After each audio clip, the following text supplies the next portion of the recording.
Hey everyone, thank you for joining us for another episode of Not For Nothing. On this episode, I don't know if anybody was watching the Honest Tattooer podcast this past week, but I did a brief spot on the Honest Tattooer. Shane had just been watching it as I went into the room earlier. I've only made it halfway through it. It was quite inflammatory, or I should say I was quite inflammatory. And it did take away a bit of time for me to do this podcast. So I do not have a guest this week. I am working on a slew of individuals over the next couple of weeks, one of which will hopefully happen tomorrow up in Rhode Island. So in the meantime, in the interim, what I've been wanting to do is to do a bit of a Q&A. And this is Shane. Say hello to people, Shane. What's up, everybody? I don't have anything else. So we're going to basically, I took a couple of questions and I think I'm going to go into a tiny bit of an explanation towards the end, depending on how we do with questions. There's only 2 questions about the Honest Tattooer podcast. And that was basically dealing with apprenticeships and stuff. And the majority of the questions that were asked were kind of in the same vein as all that. Both of these aren't really about apprenticeships or anything. This is from a guy named Tattoo Roger. It says he works between San Diego and Chicago. He said he'd like to hear my thoughts and other people's thoughts on people who use filters for their tattoos, or just literally post just straight up adjusted, digitally enhanced, kind of bullshit tattoos. Now, we all see them. You do it. I've recently started. I bought a a filter for my camera probably about a year ago, and I've been fucking with it. I've been having a hard time with it, in all honesty. I'll say this, when I saw people started using the CPL and polarized stuff years ago, when I was still at Night Owl, I was shitting on everybody. You're never going to see a tattoo looking like that ever in real life because it's under, natural sunlight or fluorescent lights or whatever. It's not in a dark cave with one light and a filter. Like, that's just not how our eyes see it.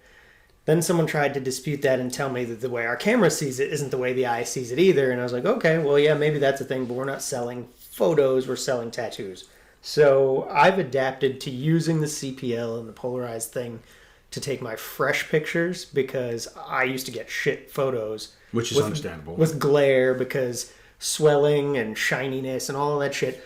So using the polarized filter has helped me with that, and I get better photos now, but I still usually get told by people, your tattoos look better in real life than they do in photos, which is ideal, because if you're showing shit online and it looks better online than it does in real life, you're fucking lying. Like, your tattoos don't look like that. Fuck yeah. And that's the problem, is I think people are using those filters and then they're either adding another filter in an app or they're smoothing things out, which is, I saw someone showed me this whole, it was like a mobile version of Photoshop where you smooth textures and shit like that. If the skin doesn't have pores and hairs or, any imperfections, someone's probably lying about their product.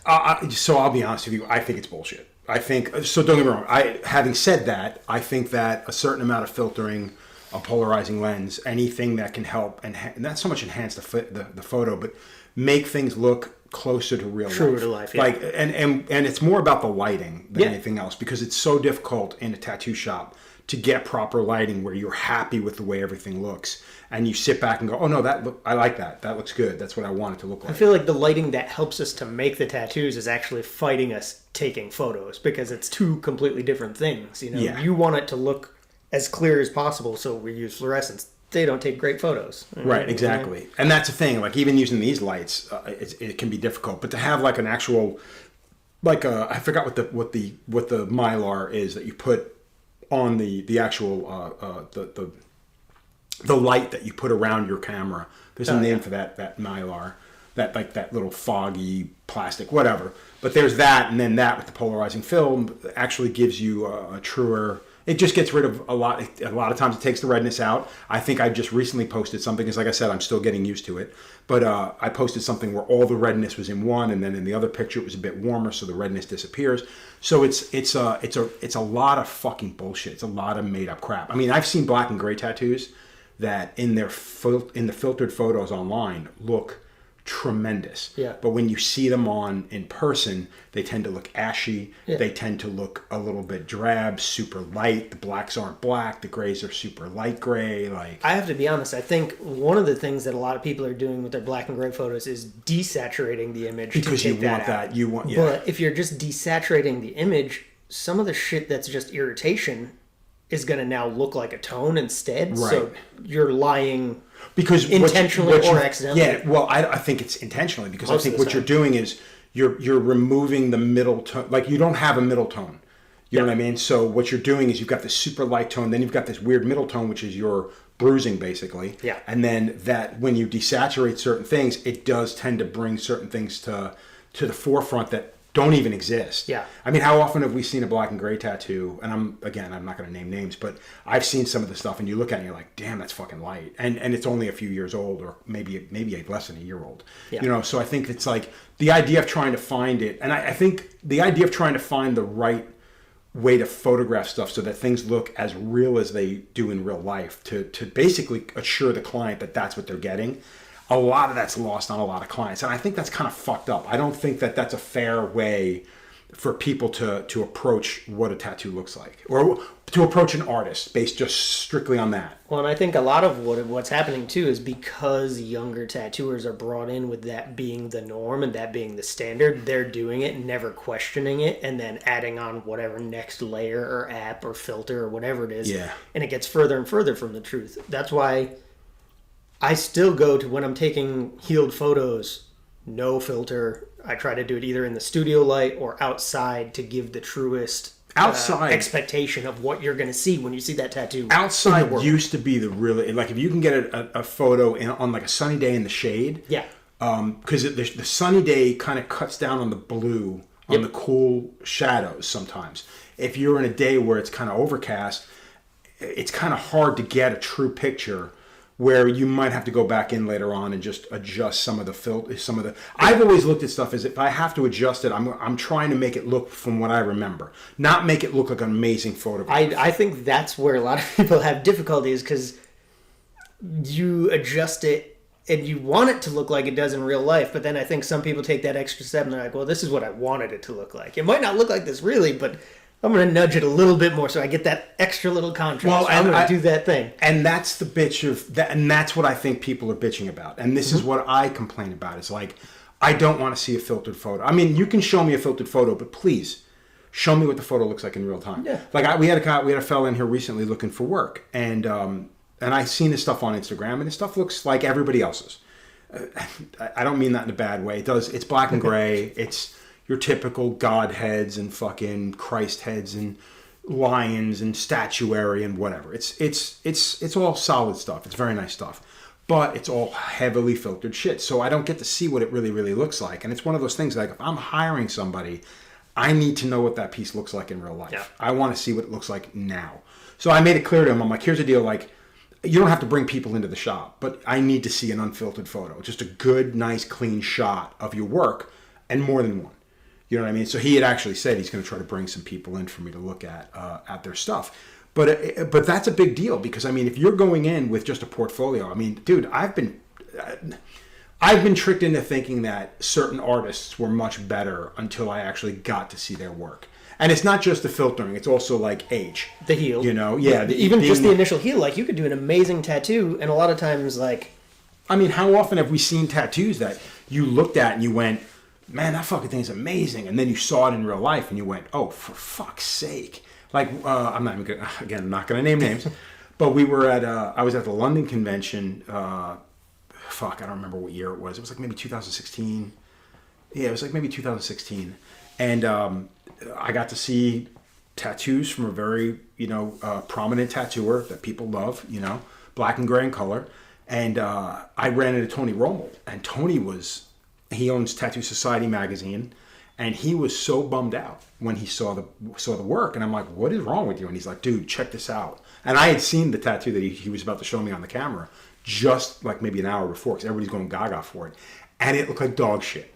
Like, again, when you looked at the piece on the photos that he totes, and then you see the tattoo in real life, and it wasn't because it was a poorly healed tattoo. I know a lot of people, a lot of clients out there like to defend tattooers and say, well, maybe you just didn't take care of it. Maybe the person's got really shitty skin. I think you just didn't take care of it. I get it, and that's totally a thing, but that's not the case in this case. It looked nice. It just literally just toned the fuck down. And if it weren't for the saturation and the filtering and probably the Photoshop enhancements, the tattoo would have looked like dog shit. And there's a lot of tattooers out there. We all know who they are, that they rely on that. And the worst part is it's made clients have that expectation. Right. And this is something I've talked about a million times on a bunch of different platforms where it's like, yeah, they're all about like, oh no, I want those really saturated blacks, those pitch blacks. I want those iridescent whites. I want that weird mid-tone. I'm like, dude, it doesn't exist off your phone. Right. Like that's not how tattoos look. And I shouldn't say that. I'm sure there's one or two tattoos out there that are bouncing around that look that good in real life, but it's few and fucking far between. They're the outlier. That's the rarity when it looks like that. You get that person that's got that perfect vampire skin, it's like pure white, and they just reflect colors perfectly. Yeah, that's great. It's probably not going to stay that way for the long haul. Exactly. Which I wonder about, like, is it possible for realism guys to do maybe a more contrasty version of what they do so that when it settles, it looks like the reference? Like when you do black and gray, if you do it so it looks exactly like the reference day of, it's going to age poorly because it's going to tone down. If you do it a little bit darker the day of, usually it's going to look right when it settles. I think we're seeing more artists fuck with their own contrast when they're working with images, and I think what we're seeing is people that are actually showing you, like, they're bumping up the contrast where you've got like black, a mid-tone gray, and skin. You know what I mean? Or black and a light tone, and that's it. So I think that's become a style unto itself. You know what I mean? And I think that's really cool, because I think not only are you just doing something that's going to look really good when it's healed, but you're also doing something that it's a pretty much a guarantee that it's going to look that way as it ages as well. Right. Yeah, because as those blacks kind of like either tend to tone down a little bit or maybe spread a tiny bit, those grays are still going to be in that weird, they're not going to be so dark that they're going to fade into black, or vice versa, or disappear. It's more likely to disappear than actually fade. And I think that's kind of a really, really cool way to. Now it's on. Well, if I touch it, it's on. I don't even know if it's fucking working. We don't have a director today because we're in the middle of a work day. So Shane happens to be off today. I happen to be off today due to the horrible fucking state of things in our industry right now. And I think this is kind of a good way. Oh, well, let's get a sum up on filtered shit. I honestly believe that it should be a little bit more real. I think if someone's going to go to the effort of doing of fucking with their photographs, keep it real, man. Like, stop showing us these pictures in black. And you're kind of notorious for this, like a black room with like no lights on and just, you know what I mean? I don't like that. I mean, the second I see that, I automatically think it's Mickey Mouse, and it makes me question the tattoos. That's why I like to get my healed photos with no filters or nothing. Just get in the back. Like, we have a great spot in the back of the shop where it's usually a good shadow from the wall with a nice dark to mid-tone gray background. The photos look better when you show them in the dark like that, but again, it's not realistic, and that's like, I kind of like to show the fact that, look, I can make my photos look like that too, but when it comes back, it still looks like this. So like, because if you're not showing that at all, people are like, oh, you can't do tattoos like that other guy can do it. So it's like part of it's a keeping up with the Joneses bullshit, and then part of it's like trying to be as real as you can. Exactly. It's like, stop showing the Mickey Mouse, man. We don't need to keep seeing Mickey Mouse tattoos, I think, or photographs. I think we just want to see stuff that we know this is what it's going to look like. And again, I get it. Clients don't get it. You want to put your best stuff out in your portfolios. You want stuff to look really, really positive. But realistically, I just want to see good tattoos, man. I want to see what an accurate interpretation of what you do. Yeah, absolutely. That's what I want to see. So now we'll flip gears, and we'll get to the other question next. But this current state of things, on the Honest Tattooer podcast. If you guys didn't see it, please do me a favor, check it out. John Mesa, Gabe, and Matriano, they do a killer fucking podcast out of New York. Guys are all super fucking talented, and I had a really, really nice time. It's the second time I've done the podcast down there, and it got heated. Not that it takes much to get me heated, but we were talking about the current state of things, and unfortunately you can't help but talk about it because that's basically the boat we're in right now. Yeah. Like, I've been tattooing for just shy of 32 years. This is hands down the slowest I have ever seen it. I've never experienced such a stop in the business. And there's a lot of people out there that haven't seen it and they think that everything is hunky-dory. Congratulations, good on you. You are one of the few. And the reason why I say that is because I talk to a lot of people, and age, I think, has a little bit to play in it. Trending, how much you're trending. Sometimes it's an individual sexuality that has a lot to play in today's society. I know that nobody wants to hear that, and it's a very hot topic, but it's the God's honest truth.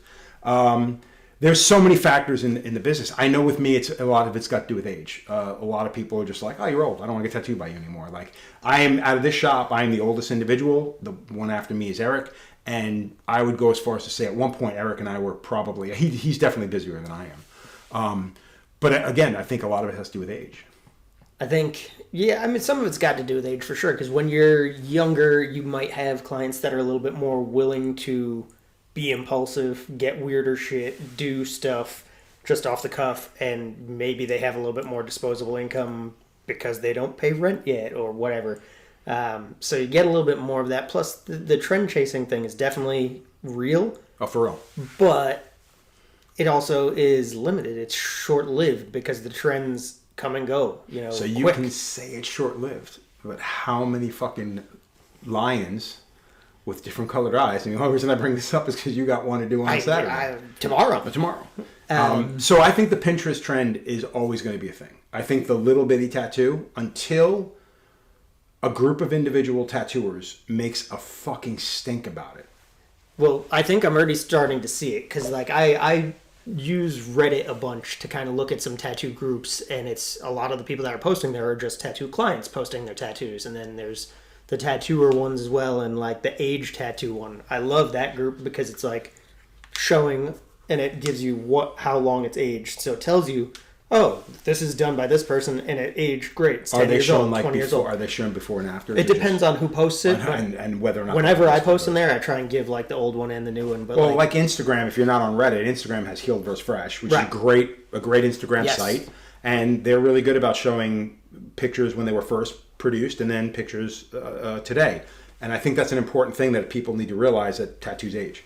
So, I can't remember. I don't think it was in that one. I think it was in either tattoo cover-ups, which is a lot of people just asking, can this be covered up, which is annoying, so I don't interact with a ton of it, or tattoo advice. And it was somebody that had a sticker sleeve of what looked like $100 tattoos. But it was like a full sleeve of things. So you mean sticker like just little bangers? This is... have you heard the phrase sticker sleeve? Because that's like a thing that kids are asking for. So we used to call it... Well, so when you do a sheet of flash with a bunch of images, you call it a pork chop sheet. Right. And the idea is that it's just a bunch of small images. So...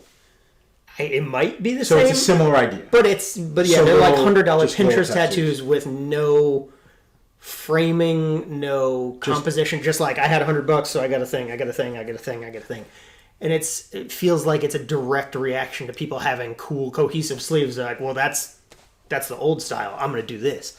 But this person was asking, like, can I cover this up? Or do I need laser? Or is it a blackout thing? Like, how much stuff did he have? The whole fucking arm. With, like, a bunch of half-inch little spaces. Like, it was... The best like a jigsaw puzzle that like, just hadn't been what fit can together. you do to bring all this together? I want to get a sleeve. And you look at it and you go, I'll put a little gray behind everything? Yeah, what? I mean... Yeah, it's like... and that's what it was. So, like, this person was asking for advice on how to fix it, and, like, you went too far. Like, you made it too far. You made this thing, and now you're stuck with it, or you have to black out or laser your whole fucking arm. And, like, I think that trend hopefully will die off because it doesn't look good, especially as they start to see those little things age and blur and smudge and turn to shit. That's the thing. I don't know if it will, because, I mean, my wife in her shop, she keeps a file finger, like, the side of finger tattoos and hand tattoos and the heel of the hand, the heel of the foot. She keeps a file whenever someone comes in with a banged up tattoo or a poorly aged tattoo. And she shows people, like, no, this is why I don't like doing it. Right. But the problem being, she also works in a shop that she kind of has no choice. Right. Like, the guy's like, okay, dude, this is the work. What are you doing? Yeah. And you don't want to send everybody out the door because then you're not making any money. And you're not making any money. So she does work in that kind of a shop where she's kind of got no choice. But so she'll show them and she'll give them the best tattoo she can give them at that point. But the person has to be of the realization that, yeah, dude, this is what you're going to get. Like, good or bad. Well, I mean, I have the same thing sometimes here too, where like people want what they want, and I'll try and talk them out of it. I'm never going to give you bad advice about your tattoo. Like, I'm going to try and talk you into the best tattoo I can give you. But if you're dead set on getting something dumb, like you want it upside down because it's for you, all my tattoos are for me, but they're placed so that everyone else can see them, so I don't have to answer, why is that upside down? Yeah. Or what is that? I already know what it is. Everyone else should be able to tell what it is at a glance, because that's a successful tattoo. I mean, well, that's the thing. It's like when I've said, like, there's a reason why you do things in a certain manner. Right. It's for that particular reason. It's because other people are going to see things, and other tattooers are going to look at it and be like, why the fuck did you get an upside down tattoo? Yeah. And it's one of those things that there was a reason why things were done. In all honesty, I can safely say that's out the fucking window now. It doesn't fucking One of my matter. favorites that I had to do, and this is years and years ago, I was still new. I was working at Darkside. I had a girl come in and she wanted a cross on her thumb. Thumbs up for Jesus. And I was like, well, you know that 90% of the time it looks like you worship Satan because it's going to be an upside-down cross. And she's like, but it's for me. And thumbs up for Jesus. Like, whatever, bro. So I did it, and I'm just curious. I would like to hear from her. If you happen to see this, let me know how many times you get asked if you worship Satan. That is a conversation we've had on other podcasts where people just are laughing at the fact that people get it for themselves and they don't realize that everybody else is seeing it. And and the cross is always the thing that people are like.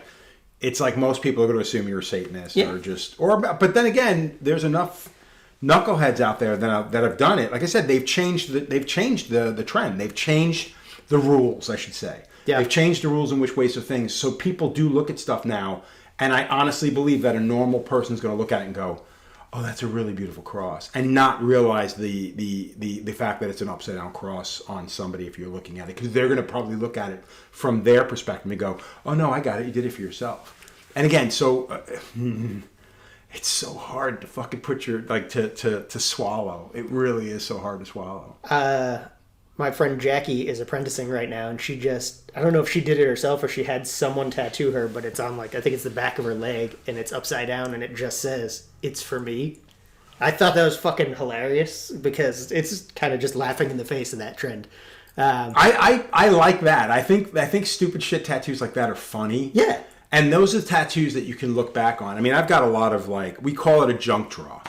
Yeah. So if you go to an event, or you go to a walk-in day, or you do we do a lot of walk-in days, and usually at the end of the day, when it's just the tattooers and our friends and crew or family, we do stupid shit tattoos. Bad life decisions. Exactly. Poor life decisions. Poor life PLDs.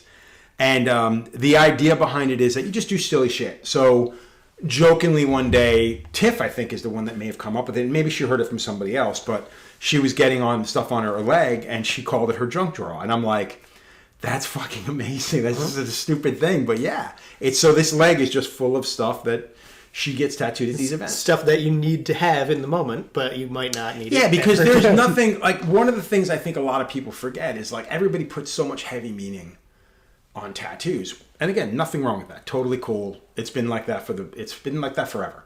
But there is something to be said for being at the right place, at the right place at the wrong time, maybe, or the right time. And just doing something that you're never going to forget. That there are always memories attached to them, right? And I think when we all start out, the first one is the one that we're, like, trying to put all that much meaning on. And I jokingly say to my clients all the time that, like, the whole, like, oh, you're a virgin, like, it sounds crass and crude, but, like, it's the most accurate shit, because, like, the first time, most people, at least used to be most times, first time you have sex is like, you build it up as this big meaningful thing, and then afterwards you're just like, oh, I could do that any time, like, that's fine. Like, same thing with tattoos. The first one is big and meaningful, and then later on you're like, I want this weird fucking cartoon thing because it looks cool. Like, it doesn't need to be I think that's the thing. Like, when we did the TV shows, the first thing they ask is, like, what's your most meaningful tattoo? And I'm like... I don't fucking remember. I mean, I guess I could say that. I have a mother tattoo, and I got the mother tattoo because my mom had passed. But I got that. But for the most part, it's just more about... It's more about the moment that it was done, the place I happen to be. I mean, how often have you gone someplace, like gone overseas or someplace, and you decided to get tattooed? And so it brings you right back to that moment. So there is meanings behind them, but a lot of times it's just because it's a cool fucking image. There's no deeper thing other than the person who did it on me. It's just a cool fucking image that I'm marking myself up with, and then the other thing is maybe where you're at or whatever. I was saying, like, you know, there are moments in time, there are bookmarks or something. My client, I don't remember which one it was like passport stamps, and I was like, that's a fucking perfect analogy, because it's like, I was here on this date, it stamped it, cool, and now it's just a memory, it's nostalgia. And there's a couple of tattoo collectors I've seen that they literally, everything is in like I don't remember the exact hexagons size. Or whatever. Well, there's hexagons, there's puzzle pieces, a bunch of different pieces like that, but there was one guy who collected stamps. So what he would do is he would just tell everybody, like, do whatever you want. It's got to fit in like a 2x3 or a 2x2 or 1x2. I don't remember exactly. But it's got to have like a little border, and he wants it to look like a stamp. Now, it doesn't have to have like 5 cents and stuff on it. But the idea was that he was just collecting all these little bangers from all these different people. When I was up in Rhode Island last year visiting a fellow named Eddie Deutsch at a shop called Iron Hand up in Rhode Island. I know. There was a guy getting tattooed up there, a collector from, I think he was from Maine or New Hampshire or something. He was down there. And he's got his whole leg broken down into hexagons, and the whole leg. I don't know if it was from the knee down or from the thigh down, but he had somebody outline all hexagons. So it's just a sleeve of hexagons. Oh man, I would have to be that guy. Yeah, right. And then, but what he does is he goes wherever he travels. He goes to somebody, says, "I'll pick whatever hexagon you want, do whatever you want." That's cool. And he's got some really killer shit, like all within like this little. I think it was maybe a 2.5-inch circle. I would have loved to have done that, but that requires way too much forethought, and like I think. Well, that's exactly. But it's funny how many clients. Like, so we as tattooers, you would imagine that we would have that forethought. But I think with me personally, it's more about the experience. It's more about the sitting with the person and talking and shooting the shit and whatever. I mean, I've gotten tattooed. Oh, I'm trying to think. Have I ever gotten a tattoo that I was just so fucking turned off by the person? I don't think I have. I want to say the majority of the time, I've had tattoo sessions that were too short. I know that. But I mean, for the most part, I've had a pretty good experience in most of my tattoos. Oh, that's not true. I got a tattoo on my knee that was pretty fucked up. But there was a whole other backstory on that. But for the most part, they've always been positive. And it's always been about the experience and the person and the conversation. I think other people, like these clients that come up with this idea, whether because they came up with the idea or they saw somebody, I think they're the ones that put the real... That's where you sit back and you go, why are you doing that? And then when you're done with it, you go, that's actually not a bad idea. It's pretty cool. You know, and when it's all said and done, it's going to be a sleeve. It's just going to look different than everything else. Oh, yeah. I might have gone with bigger... I mean, I wouldn't have gone with like maybe 2-inch squares. I might have gone with a bit bigger. Yeah. Because, I mean, you got people like squeezing shit in that's kind of like, it looks cool now, but that ain't going to age well. And then you got, you put an 8-round line around that the first guy did, and it's just going to eventually all just turn to shit. So I think if it were planned out a little bit better, and maybe larger diamonds or something like that, like chain link fence or something. I think that would be kind of cool. That would be pretty wild, And that's kind of that's the idea. It's just the idea of collecting in a different way, a different manner. Right. I think that's kind of fun. Yeah. Because there are people that, when they go away, they collect spoons. Like that was remember like the little spoons or bumper stickers to slap on their car. Thimbles kind of thing, Oh yeah, bumper stickers. My grandmother had the spoons. She had a whole fucking thing in her den. So I love that idea, and I love the fact that tattoos are the most permanent version of that. You know what I mean? So we're totally off of that subject.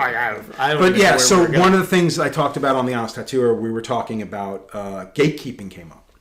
And I don't look at it as gatekeeping. And I'm not going to say gatekeeping doesn't exist. But it's every time it's been brought up to me, whether it's something I've said or something that somebody else has said, and then somebody says, oh, well, they're fucking gatekeeping. I'm like,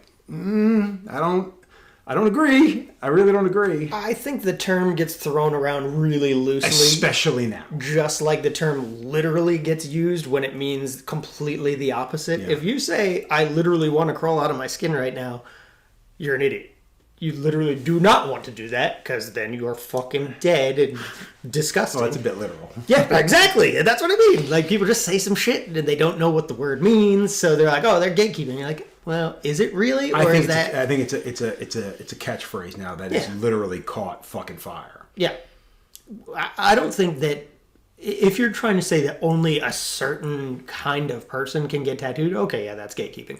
But like, thinking that there should be some set of ethics, morals, codes of behavior that are guiding the principles of tattooers, shops, apprentices. I don't think that's a bad thing. Maybe we should have organized as a guild about 40, 50 years ago instead of just kind of loose association, but I can't fucking go back. I think what most tattooers will say, and this is something I say all the time, is there used to be a line, there used to be a bar, there used to be some way to decide you're not doing the right thing, you're not above board, you're not, you've crossed the line, you've gone too far, whatever. And again, I understand we're in a different day and age, but the fact of the matter is, when you stop following any semblance of rules, when everything doesn't matter, that's when the government steps in, and it's happening all across the nation. Where now in Oregon, you have to go to school. You have to, if I go there as a tattooer from out of state, I have to apprentice. Right. You have to take a course that costs you X amount of dollars. If you just decide you want a tattoo, you can't go to a shop now. You have to take a licensed course that somebody put together in Oregon. And I think that's insane. I mean, I think that the government, while I'm not going to say they don't have a place in it, because I don't think they have a place in it, but they're going to. That's a debate for a different podcast. Exactly, they're going to. But the fact of the matter is, I think that without any kind of regulations or rulings whatsoever, whether it be just a loosey-goosey one that we've come up with on our own side, things kind of get out of hand. And the fact that, and what we were getting at before about the business being so slow right now, the one thing I've been catching hell with on the Honest Tattooer podcast is because a lot of the things I said were very inflammatory, tough shit, but they are things that I honestly believe. But a lot of the younger people, or a lot of the younger generation, is pissed because it's like, well, dude, go fuck yourself. One person actually said, well, let the next generation come in. Like, you're asking a tradesman to walk away from his trade. Right. You're asking somebody to stop working because the younger generation needs to step in? No, that's not how it works. Well, you leave when it's your time to leave. You leave when you're done, and that's kind of what it is. And we can make room for the new people, or they're going to come in anyway. Well, I think they're coming in regardless. I think that's one of the things, and this is the perfect, kind of catapult into that. We joked back in the day, up until recently, up until probably 2 years ago, scratcher, kitchen magician, hack, whatever. These were things that were, when you said that about somebody, it was said in the worst of ways. Them's fighting words. Yeah, exactly. That is the kind of word that you shouldn't have to bring up unless you truly meant it. Like, you're basically telling somebody to go fuck off and get out of the business. Now you've got people wearing that on their sleeve like it's a badge. Well, there's a lot of that. In general, I think is like things that weren't cool, the kids are trying to make cool now. Like the entire thing of nerd culture, like D&D, comics, video games. When I was young, you didn't talk about a lot of that shit if you were at a party. If you even went to parties. Unless you were with a group of individuals. Like, dude, I played D&D until I was in my mid-20s. Right. I think I stopped playing around 25. But it's now, that's mainstream popular. Marvel is taking over movies and shit like that. So, like, cartoons, anime. Everybody fucking is into anime now. Yeah. So, like, all these things that used to be, like, you might get beat up for liking is now the cool thing. I think people are trying to reclaim all these things that were seen as insults and be like, oh, yeah, well, that's me. I'm proud of that. But, like, being a shitty tattooer isn't really something to be proud of. Being a shitty anything. When you have a style called ignorant style, simply because the person who's doing the tattoo doesn't know how to draw, doesn't know how to tattoo, but he still wants to tattoo, and his friend is willing to get tattooed, that's cool. But if you're not trying to become better, and you're just doing shitty tattoos because that's the thing right now, eventually it won't, and that's marked on you forever. Now, granted, I'm not going to tell anybody how they live their lives. We have people come in here all the time with tattoos that were done at a house party, prison, fucking the back of a car, any number of fucking things, one of our fucking late night parties, whatever. But the fact of the matter is, we see this all the time. So I'm not going to say it doesn't exist, but when that becomes the norm, when people start looking at it as like, no, I want that. And we look at it as like, you're fucking kidding me. Like Adam is showing me, he's like, dude, I don't want to do this. But I'm like, and I'm looking at it like, who wants this? And they're like, that fucking kid out there. And I'm like, you're fucking kidding. And I'm looking at it like, there's no fucking way. Yeah. And the kid's dead set. And Adam's like, what do I do? And I'm like, do it. I don't know what to say. I mean, I really don't know what to do. Take their money? I mean, because what are you going to say? It's like, here, man, take this and go back to whatever fucking high school you came out of and go to the janitor's closet and have your fucking friend tattoo it. That's where it belongs. Again, I don't know what else to say because, again, I get it. It's not my generation. I still think it's fucking stupid. Every generation looked at things as being stupid. You know what I mean? But this is like fucking dumb. Like I said, it's one of those things where like I'll try and talk them out of some shit, but like if you're willing to sit and take the pain and you're willing to pay the price, you deserve to get my best version of whatever. Yeah, but here's the thing: they don't want your version; they just want a reproduction of whatever. A lot of the time, it is that, and that sucks because reproducing isn't fun. I'd rather do something brand new and different, but a lot of people aren't necessarily about. Well, and I think this goes right back to what I was saying about the way things have gone in this business right now. I mean, you know, for decades I was able to do whatever the fuck I wanted. There's a lot of tattooers out there that are going to argue with me, and they're doing it online now on the Honest Tattooers podcast, and you can read it because there's some fucking great stuff in there. But they're basically saying it's like, well, dude, I get to do whatever I want all day long. Cool, you've been tattooing for 4 years. Congratulations. Yeah, well, I think that's the thing is none of these people that are experiencing these things in the early part of their career, it's not going to be the same 10 years, 5 years, might even be 2 years down the line. All that shit changes. Like, Nick Baxter's one of my favorite tattooers still today. But when I was coming in, he was like the dude. Was the shit. Yeah, he was the dude that was on the cover of all the magazines. He's winning awards everywhere, and he worked right up the street. And I could see his shit in person all the time, and it was great. But even Nick had to go back and reformulate how he did things because he saw some of his tattoos come back 10 or 15 years later or whatever. And there was a lot of orange that fell out, or there wasn't enough black, and he changed his whole shit. Yeah. Oh, dude, you look at his stuff now. Most of the stuff is outlined. Mm-hmm. He's tattooing a little bit more like a tattooer. He's still playing the artsy fartsy shit. He still does some of the stuff. Doing it. He does a seminar on layering. Yep. Like you would with like when you glaze with oils or when you layer with or glaze with acrylics, whatever. It's a very similar idea. I don't agree with it. I think that you should just go in hard and heavy right out of the fucking gate. Now again, we do not tattoo anywhere alike. No. And again, good on him for doing what he's doing. What he does takes many, many more sessions, takes a lot more patience, and it's not made for the average client. You know what I mean? And I didn't come in that generation where I remember seeing Nick's stuff and being like, well, so even Adrian, who I wear a lot of Adrian Dominic's tattoos. Adrian's stuff is no fucking joke. His shit is he does it very traditional style, but he gets really cool looks, and a lot of it has to do with the design and the way he creates it. But it's design. It's his use of fucking color and contrast. Those are the things that I think are most prevalent in his So now he worked with Nick closely, and they're good friends. He wears the sleeve from Nick, and you know they have things where obviously they agree and disagree, and they have very different styles or philosophies on how to tattoo. And I talked to Ty McEwen about it, who's another really good bioorganic biomech tattooer. Does other stuff too, but he did a bunch of collabs when he worked with Guy. I think he did something with Nick. He did something with Adrian. And like, I was like, how did this all feel to you? Like, you know, you've been working with all these people. Has it really like leveled up your shit? And he was like, yeah. He's like, but I also learned how I like to work and how I don't. And he's like, I love Adrian. Adrian's fucking awesome. But he was fucking jumping in and like 9-liner black outline and just banging in black. And I was like, don't you want to do some seafoam green or something first? And we could go do the black later. And Adrian's like, nope, black goes here, put it in. And I was like, I think that's the difference between a tattooer and an artiste. Is when, and again, I'm not knocking either. Maybe the artist a little bit. But I think that's one of the reasons I appreciate what like I was so seeing everybody who does, I do a gray outline.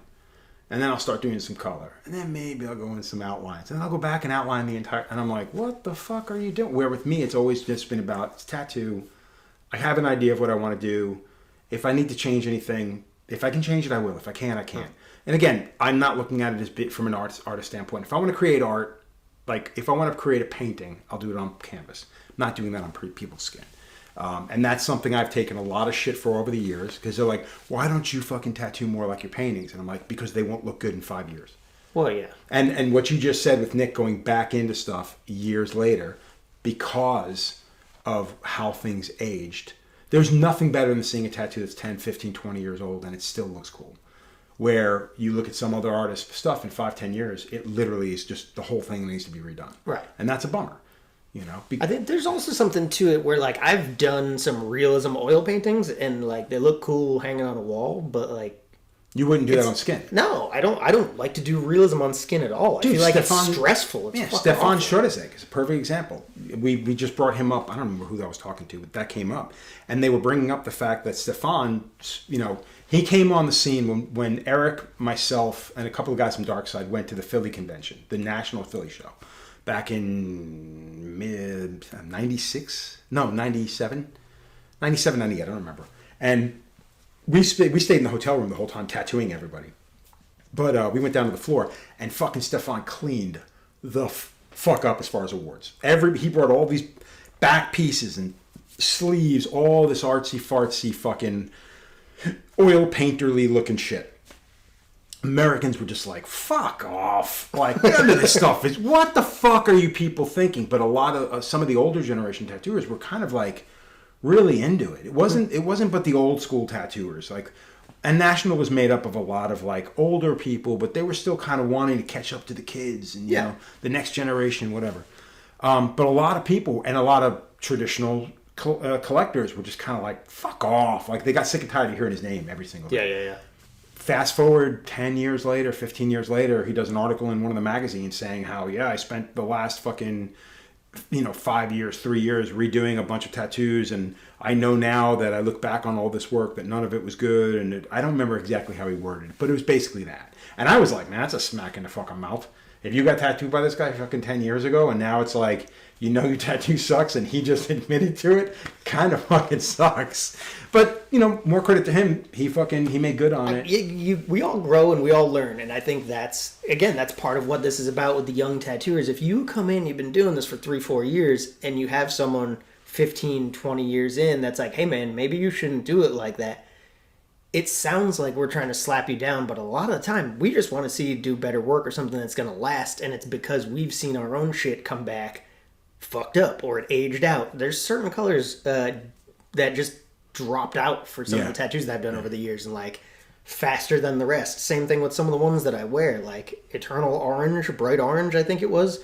Might be different now, but I have some from like 14 years ago that's just ghost. The fact that Starbright is still a fucking brand at all is shocking to me. Like, they were notorious for fucking batches of yellow literally just disappearing. Whether it be a few months or a year, orange disappearing. Fucking a reaction to fucking... fuck Starbright. It blows my fucking mind. That's a Connecticut brand.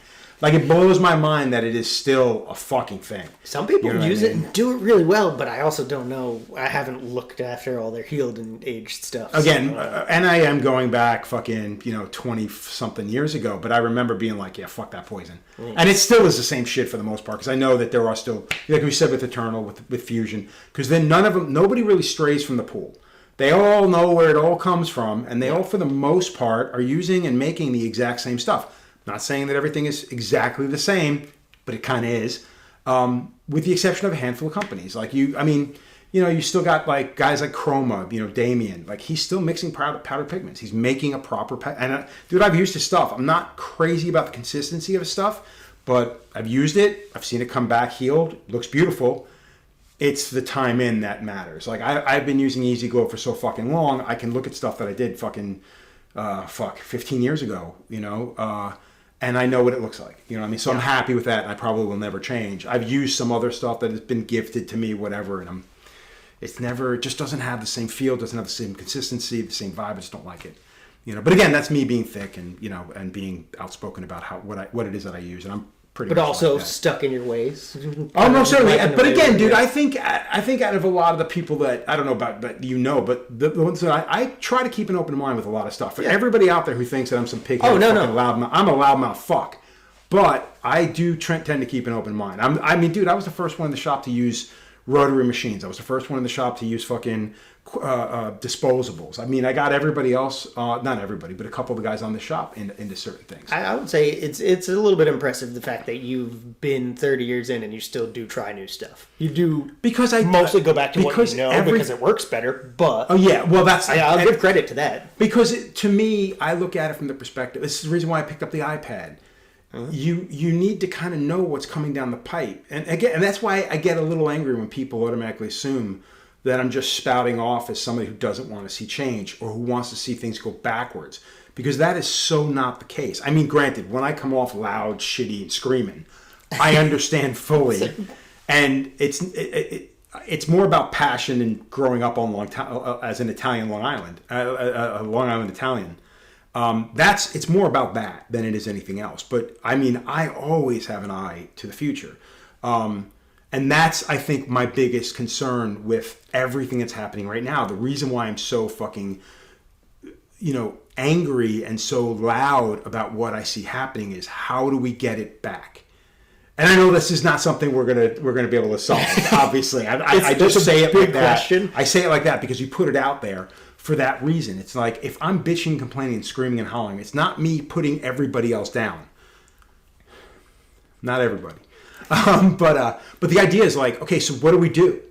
Like, this is our industry. What I bitched about on their podcast was the fact that it's like, we've given everything away to algorithms. We've given everything away to Instagram. Yeah. We don't have anything anymore. We don't have, like, we've basically made it where magazines are obsolete. Why would you give stuff to a magazine? And look at the magazines that are popular. Inked magazine. Dude, it's a fucking fashion rag, man. Yeah. When you're doing articles on fucking, pop artists that have their hands sleeved. Oh yeah, look at my finger sleeve. It's like, are you fucking kidding me? Like, you're a major publication for a tattoo. What the fuck is this? It's trash. It's some of the stuff that's out there is ridiculous, and that's why I'm going to continue to support Tony Ciavaro's new magazine venture, because it is putting out the kind of stuff that I like to see, the kind of stuff that I like to do. And I got into one of his, and I'm pretty sure you're in one of the newer ones. I think the next issue is supposed to be. And it's awesome. His magazine is Skin Paper Paint, and it's all kind of a new school culture magazine. So it deals with graffiti, it deals a little bit with music, it deals with art in general, new school color art in general, and tattoos. And the nice thing about his magazine is it's all self-produced, which means he's not making a shit ton of money on it, which means everybody should try to support it in the trade. And if you're a great lover of tattoos, you should do it as well if you're into that style. I feel like supporting that magazine and trying to popularize what he's showcasing, because it's all of its original. I mean, I haven't looked up everybody's art. I assume some of it's referenced, but like, it's not really. I think it's referenced. It's referenced in the sense that I don't know what a turtle looks like. Yeah, but it's all their own style. Yeah, it's all about style and originality. It's not anything about. Because, I mean, not for nothing, new school's not really a trend any longer. But yeah, I think, and again, it's a throwback to what tattoo magazines used to be, where you had an editor who went and looked or took in when people, why am I submissions? Blank? Yeah, submissions. Jesus Christ. They take in submissions and then they decide what goes where and what gets into the magazine and such. And I think we need more of that, honestly. Yeah. I think one of the conversations we had during the other night was, back in the day you had editors that you had to get past. So an editor had to get your stuff, they had to look through it and say, okay, well, this is appropriate for this is appropriate for later, this sucks, it's never going to get it published, whatever. Now, that's completely out of our hands. There's not one human being that ever puts eyes on images. No. And then it goes out to everybody who follows you and those people who don't. And 9 times out of 10, your followers are never going to see it. Yeah. It's all going to other individuals, which sounds great until most of those individuals could give a shit about what they're getting to see. And the people who do want to see you don't, because you're not in their algorithm. Well, because they've turned that from a free app for people to just post whatever photos into seeing people making money off of it and being like, well, if they're going to make money, we need to make money off of them. So instead of charging for the app or to be a member, we're just going to charge you to show your shit to the organic following you already built. And like, how does that make any fucking Exactly. sense? It doesn't make any sense. And that's the other thing is like, I did that. And I will admit it was done for, I guess, selfish reasons. Because I was going up to Rhode Island to do a guest spot. And it did absolutely nothing. I am convinced that the boosting of a post is literally to push your already maybe viral fucking video that one step so that you can make money off it or whatever. Everybody can see how much of an asshole you made of yourself. I don't know. I really don't know. It makes no sense to me. And in that, like, I don't boost all the time. And I think that's what they want you to do is boost all the time. But that costs a lot of fucking money. So it's useless for me to do that because then I'm pouring more money into this bullshit that I'm getting back out of it. But I sponsored a post a while back, and I'd sponsored it for a week or two before I was going to a convention, and it didn't even show it to all the people that already follow me. That's you the can worst look at part the is- analytics, and it like percentage of people that follow you that saw this, and it was most of the people that saw the ad were people that already follow me that should be seeing it without having to pay. And in all But then the honesty- new people didn't see it either. Like, Yeah. what the fuck? In all honesty, that's kind of so. I get you want to grow your audience, but if it's going out to people who really probably didn't care in the first place, is it really growing your audience? It's not helping me. And again, I don't really know. I mean, and this is where I'm willing to admit, like, I have no idea. I don't know how the algorithms work. I'm just sick and tired of having to do a dog and pony show every single time you want to get a post. And it just doesn't. I mean, if I see one more picture of somebody, you know, with their cell phone in a mirror, and I got to see what the person looks like, and I got to see the reveal of a stencil and everything, just want to see the fucking tattoos. You know what I mean? So it's like, again, I get it. It's not for me. It's not my world. It just makes no sense. I just don't see how anybody's looking at this day in and day out going, oh my God, look at that mirror. You know, like, what the fuck? Okay, is there anything else you would like to add to on that? I don't think so. I think that we pretty much covered it. Yeah. All right, so the next one comes from Tattoo Gordy. I do not have where he is from, but he wrote in your thoughts, and this is good considering the fact we were just talking about how poor the industry is doing right now. Your thoughts on shops doing cutthroat prices. There is at least 4 shops in my area, Florida, doing $20 Tuesdays and 3 for $100. I think it's fucked up. I am a firm believer. I remember so I won't say I've never done it.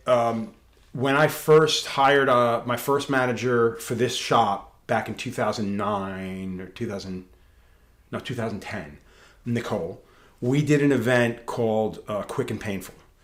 And the idea behind the event was Nicole had just come working from Kid Robot in New York, in New York, and knew all of these amazing pop artists, you know, like Crayola, fucking Tara McPherson, Alex Peters Pardee, Brant Peters, fuck, I can't draw it, but fucking amazing artists, you know what I mean?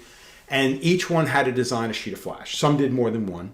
And fucking killer stuff. Amazing shit. Some of the stuff was really not something we can knock out. So we basically took everybody's sheets and we broke down like, oh, there's 3 pieces on this sheet. There's 5 pieces on this sheet. There's 1 piece on this sheet. There's nothing on this sheet. But we did $50 tattoos. And we did it. We did the first event here. It was fucking mobbed. I think Phil almost had a nervous breakdown that night. Lost his shit. Oh, no. Because the people that came through the door were people that only saw $50 tattoos. They didn't see a cool event. Some did. I shouldn't say that. Some did. But all they saw, it's the same people that line up for fucking $13 fucking Friday the 13th tattoos. You're not there to get a great tattoo. You're there to get a cheap tattoo. And you are there, and this is something I've recently discovered over the last 15 years, that people are there because they want to be part of a group. They want to be part of something that is happening. Right. They just don't want to pay a lot of money for it. Everybody loves a bargain. Yeah, so we did the Quick and Painful, and we were basically committed to do Quick and Painful here. We did Quick and Painful in Los Angeles at a place. I forgot the name of the gallery. We did it at a gallery in Los Angeles. We did it at a toy shop with Speakeasy Tattoo, Patrick Cornola's shop in Chicago, Illinois. And then we did, the last one, I believe, was at Art Basel in Miami. Okay. And every single event was tremendous. It was a lot of fun. It was insane because people fucking lined up to do to get tattooed, to get these little bangers. At the end of that event, I told Nicole, we're never doing that again. Right. We're never giving tattoos away again. Yeah. Because, and saying giving away $50 tattoos. But $50 is cheap. No, you're talking $150, minimum $100 tattoo that we were giving away for $50. And the average tattoo probably would have cost a client $150 to $200. That's how detailed, big, whatever. And we weren't. I mean, dude, if the artist drew the tattoo this fucking big, we did it that big, or we did it even bigger sometimes because of the details. We weren't looking to just bang out shitty tattoos. The idea was to really leave a mark, to do something that was going to make everybody sit back and go, "Fuck yeah, dude, this was killer."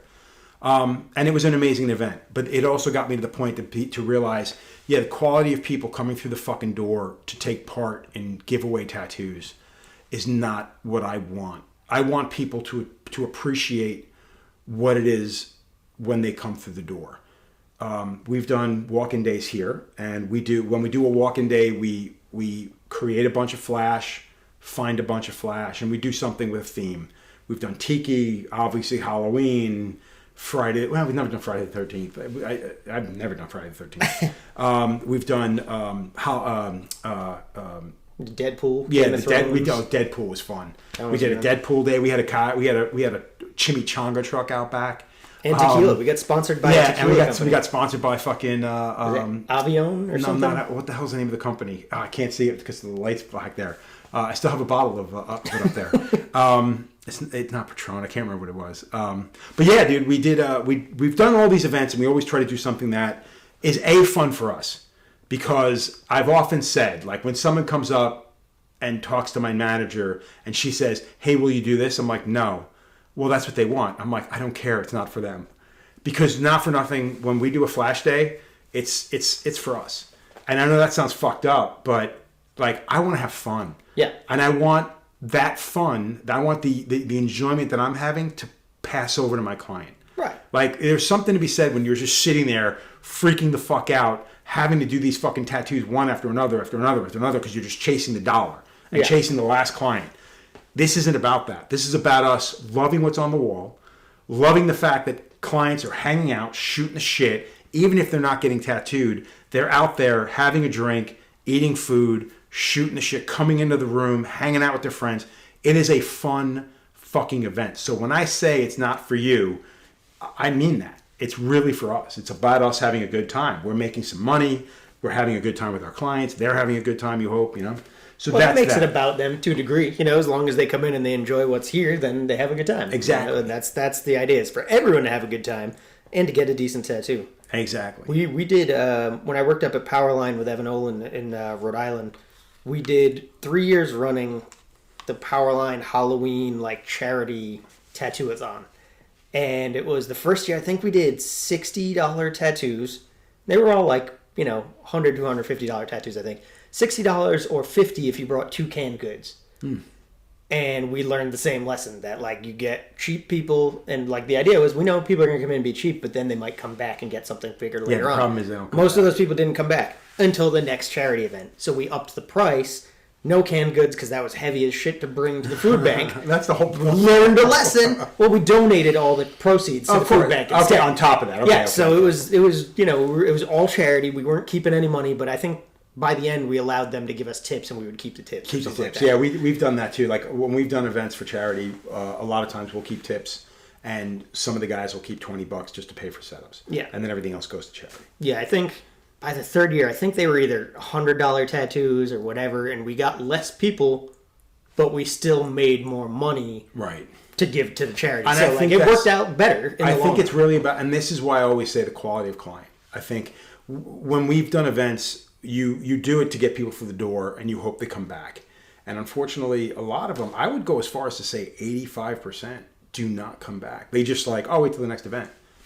I'm like, dude, the flash is on the walls. It's not going to change. We didn't give anything away. We still today. own it. If you want to get that, you can get that. And we didn't give anything away. Yeah. I mean, if you want to drink while you're here, we have a fridge full of beer. I have a shelf full of whiskey. Like, You can have a fucking cocktail while you're sitting here getting tattooed. There just won't be all the hubbub around it. Right. And they're like, I just wanted to be part of something. So I do get it. I totally get it.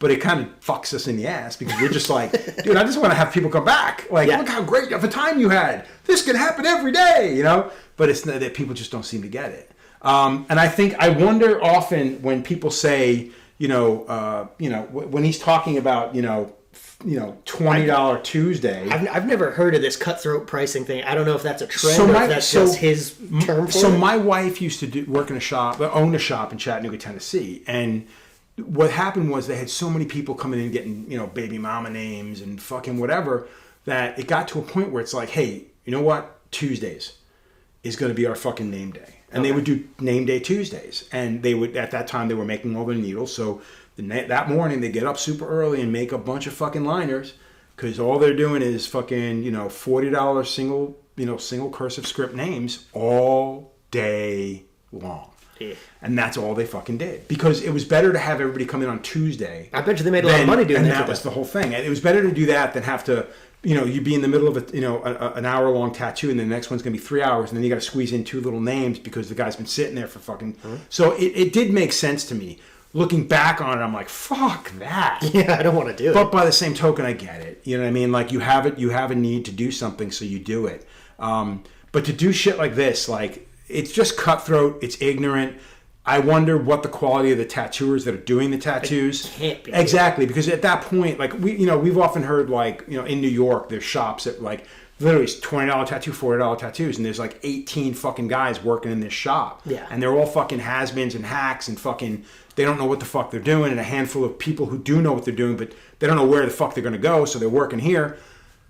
It does nothing good for the business, because it's when people expect that to be the fucking norm, it fucks us all in the long run, I think. Oh, yeah. You know what I mean? And this isn't, again, nothing is ever said out of hate. It comes off as being that way, but tough shit, get a thicker skin. That whole thing falls in the same bucket as like a tattoo party. Like, you're generally not getting a good tattoo at a tattoo party. There might be an odd outlier out there, but like the whole theme is do cheap work as fast as possible for a bunch of people so you make money and they get their quick little party tattoo. I would rather not do that. So like, I've been asked so many times in my career, oh, do you do house tats? Do you do house parties, tattoo parties? And like, no, man, no. I'd rather do it in a place that's sanitary where you're going to get a good tattoo. You'll be comfortable. One of the things I've always been very proud of, because we've done so many off-site events, whether it be in a bar or a brewery or... I mean, we've done some dumb shit. I did a wedding, for fuck's sake. Not proud. Not proud. But in all honesty, it was a lot of fun. But we don't give shit away, and the quality is never compromised. The idea behind it is we're bringing it to them. And we don't do it all the time. It's something that we make a big deal out of letting everybody know it is a special fucking event. Everyone is different. It's not just doing it for the sake of doing it. It's the idea of just doing something that we're going to enjoy. And every client that walks through that fucking door is going to walk away going, do you remember that time? And that means a lot, It's gotten, and eventually it will stop with me too, because realistically, there are so many fucking people out there that are doing it now. And it kind of killed it. It's just, I can't tell you how many times I've been someplace. I'm like, oh, they're doing outlines. It's just doesn't. It's not done with the same flair, and I just don't dig on it. And eventually, I'm sure I'll get over it to the point where it's like, yeah, we're done. We're not doing this anymore. Having said that, though, we've got an event coming up at Ordinary downtown New Haven. We're doing their cocktail week. We're doing one of their events on the 16th at Ordinary. And it is going to be a lot of fun. I think Adam and I are doing it, and maybe Tom Strom, but I haven't spoken to him. Cool. But yeah, that's the next event. Shameless plug. Yeah, so that's fucked up. I think that cutting everybody's throat around you in the neighborhood is just basically bringing the entire industry down a little bit at a time, which is basically brings us right back to the beginning of this whole thing, which is like, stop. Well, and also, like, how much money are you making if you're doing $20 tattoos? Like, for the time and effort to put in, like, I feel like it's you're barely breaking even, or maybe you profit a couple bucks. And not for nothing, like, dude. I get it. Maybe if you're an apprentice, you're trying that hard to fucking make sure those lines are crispy. And you want to grind it out and practice? Okay, cool. Exactly. But 9 times out of 10, dude, people are just trying to knock shit out, and that's not cool. That's not what that should be about. So I think it pretty much sets the bar at mediocre, and 9 times out of 10, the motherfuckers who are doing that can't even make the bar. They're limboing under the fucking bar. You know, you might be proud scratchers at that particular moment that just happen to have a shop. Again, that's the crazy thing. Scratchers don't look at themselves as being they're proud. Like, they're really proud. Right, that's what I mean. Looking at it as like, oh man, I'm in this. I'm like, you're not really though. Not really. Not when you're fucking. I got nothing. I guess if it's therapeutic, I don't fucking know. It doesn't make any sense to me. It doesn't make any sense. On that note, is there anything else you'd like to add? I don't know. I don't think I've got anything else. We've covered a lot of ground. So this is the first of a Q&A. So I'm hoping actually to do this a lot more on the podcast. I hope that you guys will take the time to send in questions. This is something I thought I was going to do maybe as a secondary thing during the week. I tried doing it on Instagram, but in all honesty, I kind of want to keep things on this channel. I will do stuff on Instagram, obviously, under the Not For Nothing profile. And show it on my own profile because it's got a lot more followers and stuff like that. But realistically, man, I want to keep doing this. I want to keep having fun with it. So please, if you have any questions, if there is anybody you would like for me to talk to, like I said, with any luck, before the end of this month, I should be able to line up about 6 different podcasts in different locations, none of which are here. So if anybody's out there that knows somebody that wants to be on the podcast, tell them to get their asses to Connecticut, because I'm all about it. I can't afford to keep traveling the fucking globe doing these fucking podcasts. It's killing me. Although it is fun, I will admit that. So, on that note, I want to thank everybody for taking part and giving us a listen. I really appreciate it. Please like and subscribe, because without you, this can't really go anywhere. And spread the fucking word. See you when I see you.